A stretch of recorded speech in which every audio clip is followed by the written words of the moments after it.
Congress party నేను MCR హెచ్ఆర్డీలో గౌరవ ముఖ్యమంత్రి గారు ఉమ్మడి జిల్లాల వారీగా కాంగ్రెస్ పార్టీ ముఖ్యులతో సమావేశమైనట్టుగా నేను చూశాను. దాంట్లో వారు ఒక ప్రకటన చేశారు.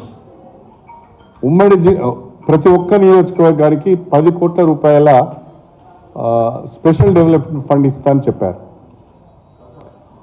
ఇంకా ఆశ్చర్యకరమైన విషయం ఏంటంటే అది ఇన్ఛార్జ్ మినిస్టర్ ద్వారా ఆ పనులను మంజూరు చేస్తాము, మీరు వెంటనే పనులు చేపట్టండి, రేపు ఎన్నికల్లో గెలిచే విధంగా ఆ నిధులు వినియోగించుకోండి అని కూడా వారు సెలవు ఇవ్వడం జరిగింది.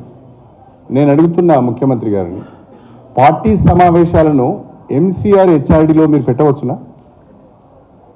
పార్టీ సమావేశాలను, పార్టీ సమీక్షలను ఎంసీఆర్ హెచ్ఆర్డీలో మీరు పెట్టవచ్చునా? ఆనాడు ప్రగతి భవన్లో కండువాలు కప్పుతున్నారని మీరు ప్రచారం చేశారే, మరి ఈరోజు ఎంసీఆర్ హెచ్ఆర్డీలో పార్టీ సమీక్ష సమావేశాలు ఏ రకంగా పెడతారు? మీ గాంధీ భవన్లో పెట్టుకోవాలి, కానీ ఎంసీఆర్ హెచ్ఆర్డీలో పెట్టవద్దు కదా. రెండవది, ఒకవేళ మీరు ప్రతి నియోజకవర్గానికి 10 కోట్ల రూపాయల నిధులు ఆ నియోజకవర్గ అభివృద్ధి కొరకు ఇవ్వదలుచుకుంటే ఎన్నికైన ప్రతి ఒక్క ఎమ్మెల్యేలకు కూడా దాంట్లో భాగస్వామ్యాన్ని కల్పించాలి.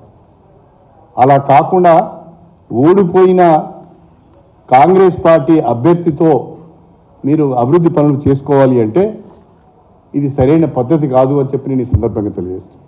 గత ప్రభుత్వాలు కూడా, ఆనాడున్న కాంగ్రెస్ ప్రభుత్వం కానీ ఆనాడున్న బీఆర్ఎస్ ప్రభుత్వం కానీ ఇన్ఛార్జ్ మినిస్టర్కు అధికారం ఇచ్చినా అక్కడ స్థానిక ఎమ్మెల్యేకు 50%, ఇన్ఛార్జ్ మినిస్టర్కు 50% చొప్పున పనులు మంజూరు చేసే అవకాశం, ప్రతిపాదించే అవకాశం ఇచ్చారే తప్ప మొత్తము ఇన్ఛార్జ్ మినిస్టర్కు ఎక్కడ కూడా అధికారాన్ని దఖలు చేయలేదు.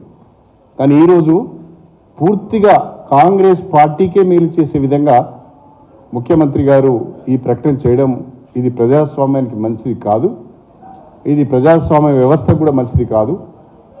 ప్రజల ద్వారా ఎన్నుకోబడిన ఎమ్మెల్యేలను మీరు ఒక రకంగా అవమానపరిచినట్టుగానే ఇది భావించవలసి వస్తుంది. కాబట్టి గత ప్రభుత్వాలు ఏ పద్ధతిని అయితే పాటించాయో ఆ పద్ధతిలో మీరు కూడా ముందుకు వెళ్తే బాగుంటుందని చెప్పి నేను ముఖ్యమంత్రి గారిని కోరుతున్నాను.